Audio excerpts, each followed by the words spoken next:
Holy shit, this week has been insane. What's going on, you guys? It's Evan. It's time for another episode of Evan Kale is a Pawn Star. So the metal markets are on fire this week. In fact, I was on the local news the other night talking about it. I got a call from a reporter and they wanted to interview somebody in the gold and silver business, and I was like, oh yeah. Because when the prices jump up like this, it's been pretty stable throughout this unstable time, but now the markets are starting to move and we're seeing a lot of people selling, a lot of people buying too. It's just panic going on in the market. But these markets just ran away almost overnight, and I'm going to say the same thing that I said to the news. What's going on is they're printing a lot of money for the coronavirus relief, trillions of dollars twice inside of 6 months, and you can't print money like that. Well, it's a damned if you do, damned if you don't situation, because people need the money and this country's hurting, but when you print money like that, it just causes crazy inflation. So it's going to make metal prices go up. It's going to cause instability in markets. I mean, there's going to be some serious consequences down the road, and we are entering into some very scary times. The other thing that's driving up the cost of metals is interest rates are very low, so nobody wants to buy bonds because you can't make good money on a bond if the interest rates are low. So people are putting their money into alternatives. We're just entering into some crazy unstable times, and precious metal is going to go up. But before I do anything, I got a lot of packages to ship out on eBay because, well,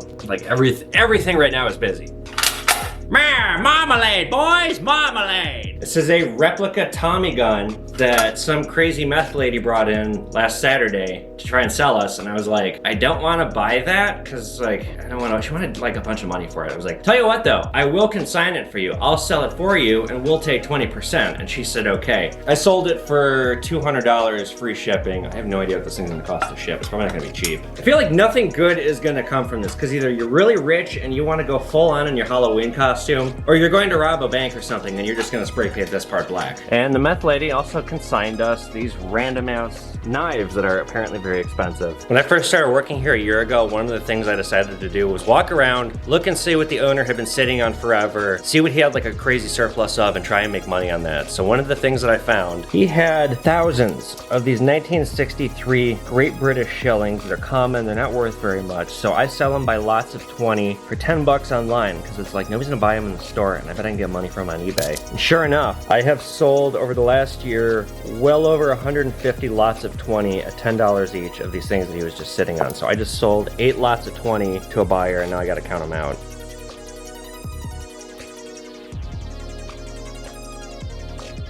Just a handful left now. Well, let's not start a fire. I had to make it into a tape monster. Didn't spend as much on shipping as I thought, only 40 bucks. How you doing? What? Just browsing? Okay. Looks like a Swiss pant bar. Yeah, $1,900. Let me just test it and make sure it's real. I think on the last episode I was buying at 17 something, so it just shows you how much the price has jumped. So I gotta test everything just to be sure. Yeah, it's good. Welcome. I have a silver platter I'd like you to look at. I would be happy to. Do you need help bringing it in? No. Okay. Without even seeing it, I bet money it's silver plate. EPNS, electroplated nickel silver. Ah, got So it. when it gets this kind of rainbowy tarnish here, That's it. that's an indicator of silver. Okay. I'll still buy it. It's $1 a pound. Oh, okay. Yeah, so let me go throw it on the scale and Sure. we'll... 3.89. I'll round it up to $4. 1, 2, 3, 4. So gang, if you remember from episode 1, what do we do with Grandma's old silverware set? We throw it in the bin. Yeah. All right, so it looks like we got 7 offers and 6 items are going out. Got some coins. All right, got a 2002. The US Mint every year will make these special boxes of all the coins they produce that year. It's basically a fundraising tactic by the Mint. You get fancy paperwork, it comes in a plastic case. They're clad, they're not made of any precious metal. Comes with a certificate of authenticity. Okay, I probably gotta see it in person to give you a value, but what is it?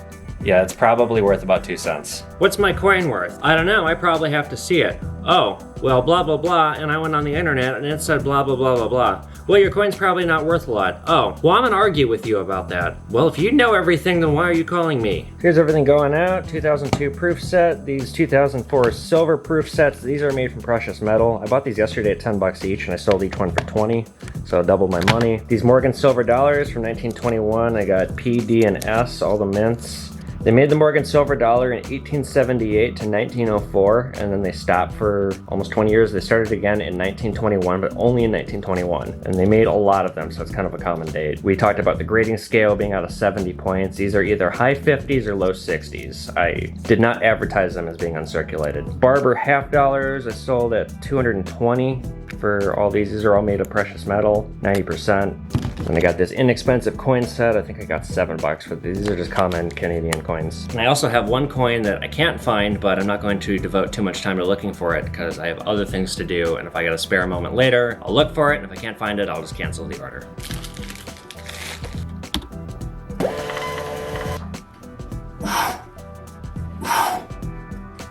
Good news, everyone! I've already got this sold. $2,075, so a $175 profit in less than an hour.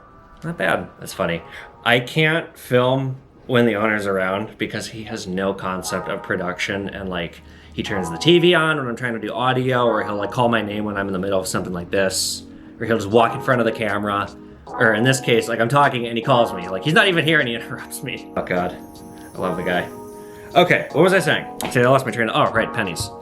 This guy's offering $2.25. That's a good price. I'm gonna take that. It's good to sell those pennies too. We have so many wheat pennies, and like we bought when I started working here full time last October. I was like, yeah, get as many as you can. I didn't realize how easy that was for the owner to do. So he got like, we have so many of them, and I'm just trying to blow them out now because we have too many. I mean, it's still profitable. We'll buy them for 2 cents and we'll sell them for 3 cents. Okay, I got this weighted candy dish here. It's sterling silver, but this part is full of like, something to weigh it down. So the weight is deceptive, and really I can't determine exactly how much silver is in here. I've had it for sale for about a year. This is one of the first things I listed when I first started working here.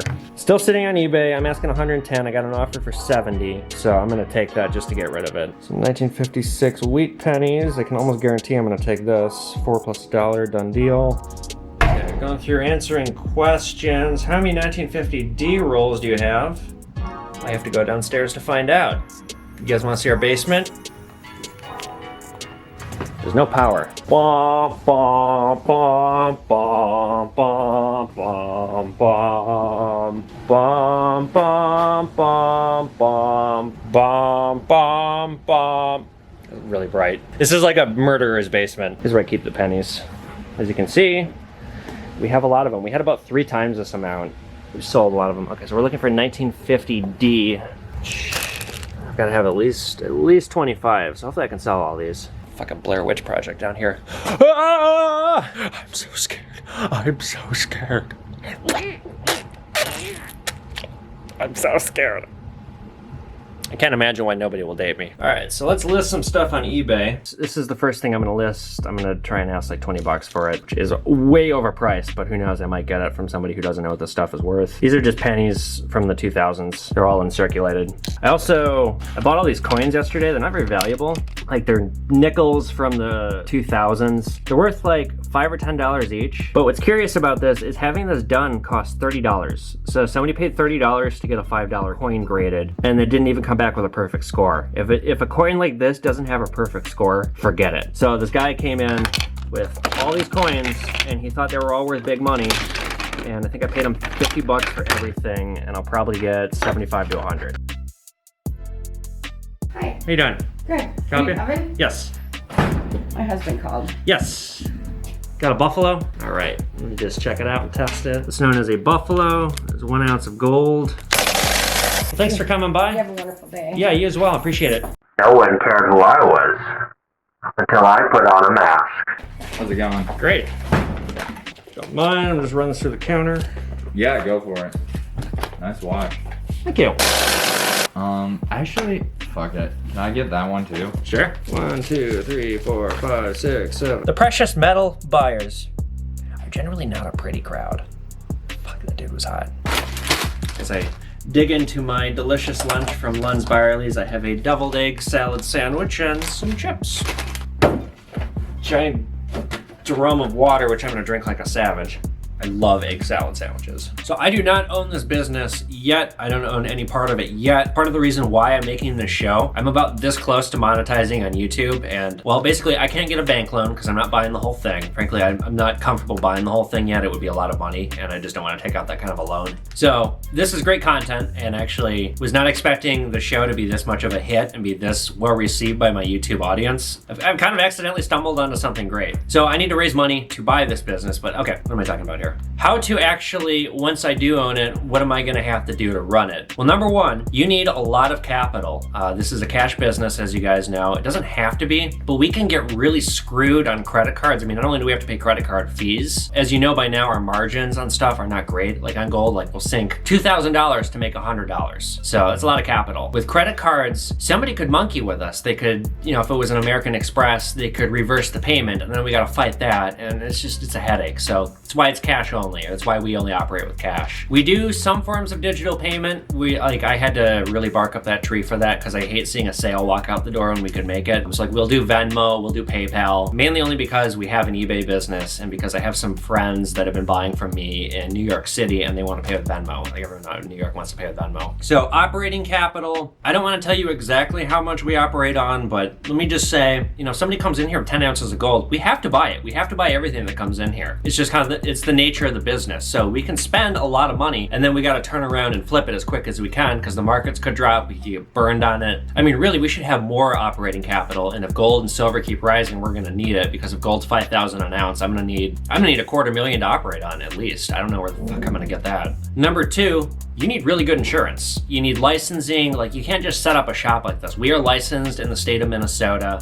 You gotta really make sure that you're crossing all your T's and dotting your I's. You can't make any mistake. You can get a huge fine. You can get shut down. You need a storefront. Our overhead is enormous. Hundreds of dollars a day. Again, I need to protect some privacy here. I can't give you exact numbers. So you need a retail space, you need marketing, you need a website, you need to be on Instagram, you need an eBay business. Really, I'm kind of the only person running all of this. The owner's gonna be retiring soon, and he has me so that he can relax because he's been doing this for 40 years, working his ass off, mostly by himself. So I'm stepping in, I'm filling these voids, but I'm busy. There was this other company that we were contracting to do our marketing, and they were basically scamming us. They were charging us $2,000 a month to put us in like the yellow pages, and like they were never updating our Google AdWords or anything like that. Just pretty much taking us for a ride. So I stepped in, I fired them, I hired one of my friends to do it. My friend is half the cost, and he's been really effective. In fact, he's how we got on the news just because of our Google ranking, thanks to him. He built us an all new website. So being in the digital space is extremely important. So you also need insurance because you can get robbed, you can get counterfeit merchandise coming in. I mean, you can get burned a million ways.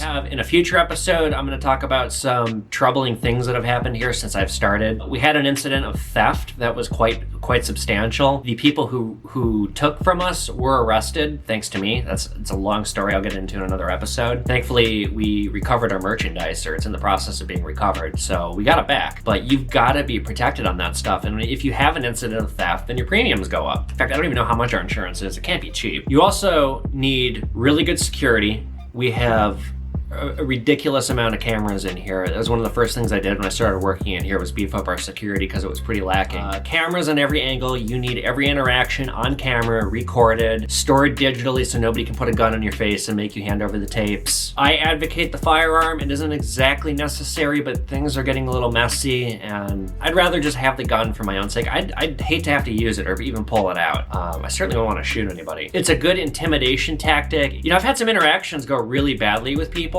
and then they don't notice right away that I have a gun, and once they see I do, they kind of slow their roll a little bit. So just in that, it's a good idea to have. Everyone who works here is armed. I mean, it's not just me and the owner. There's other people that are here too. So you have to have proper staffing. You have to have plenty of eyes there. Like, I'm never alone here. I wouldn't want to be alone here. Too many things can go wrong. You really got to make sure you're protected. On top of that, our location is extremely secure. We have bulletproof glass.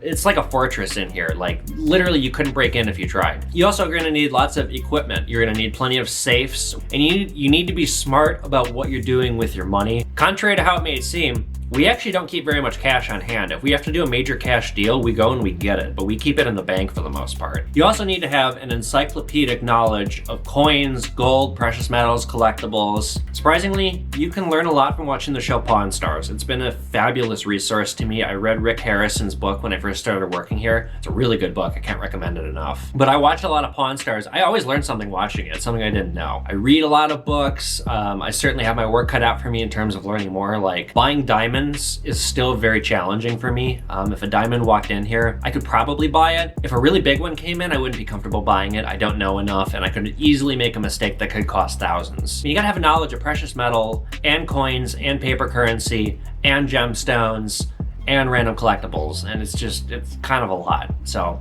I'm in the process still of learning all this. I've only been doing this for a year, and I think I'm doing pretty okay for having known nothing about this business going into it. The owner, it's amazing what he knows. He can look at any coin and tell you exactly how much precious metal is in it and exactly how much it's worth. He can even tell you how many were made. The owner has such an encyclopedic knowledge of rare coins, and he doesn't fucking like them. I've never known somebody to have such an immense knowledge on a subject, but really have no interest in the subject whatsoever. So the final thing that you're gonna need in this business, if you have all of these things, is an accountant. A really good one, because you're gonna get audited like crazy. You need to have meticulous record keeping. Every nickel and dime that you spend has to be accounted for, detailed with notes, jotted down, and can be produced at a moment's notice, because you can just get audited so easily in this business. So all of those things are what you need to run and operate and succeed in this business. So somebody who's been in it for a year. You guys wanna see something funny? Watch this, watch this. It says boobs. I'm almost 31. Hello. 100-ounce bar? Oh man. Yeah, these markets are crazy. I know. It's just up and down. I know, up I and saw down. that. I can't believe that. I sold you those 2 weeks ago for Yeah. 19 and now it's over 24. Yeah, I know the owner called me today and he's like, just be careful with silver because it could dip overnight, we'll get burned. So this is a 100-ounce J&M bar, 100 ounces of silver. It weighs about 7 pounds. And we're gonna be buying this for $2,500. So because you called and I'm very bored, I already got the money ready here. Since it's been so slow today, I may as well patron the business. So these are all pennies that I am buying for my own personal collection. This one's probably the nicest. I paid 30 bucks for it. It's a 1942S, it's red. When you're collecting pennies, you want them to be red like this. I bet this is I'm gonna send this in for grading, and I bet it's gonna be graded at least an MS66 red. So this, once it's graded, this might be worth 80, 90 bucks, but we'll see. Maybe I'm missing something on the grade. These all, I don't know what I'll do, but I collect toned coins. We'll cover more in detail what toned coins are in another episode, but just look at this coloration. Isn't that amazing? It's just naturally occurring chemicals on the coin. And these are just freaking wild. Look at that coloring. It's just chemicals on the coin altering the coin's color. Isn't that just beautiful? I love coins that are toned like this. So all these coins are going in my personal collection. I found these in a drawer. They were just sitting, and I think they've been sitting in the drawer for years, and that was how they got this coloration. In a lot of ways, the shop is like a time capsule. I find stuff that's clearly been sitting there for 20, 30, 40 years because the owner's been in business for a long time. And there's certain, he's kind of like me, where he puts things in a drawer and he never opens the drawer again and he just forgets about it. Decades will go by. Well, it is the end of the day. We are closing a little bit early today because I have a lot of stuff to do. It's 4 o'clock. It hasn't been the most exciting day, but hopefully you guys learned something or at least a little entertained by this video. If you like this video, give it a thumbs up. If you have any questions you want me to address in a future episode, put it in the comments section below. Subscribe to my channel for more episodes. Please share this video. I could use some more views. Follow me on TikTok, Instagram, and Twitter @EvanKale, and I will catch you guys for the next episode of Evan Kale is a Pawn Star.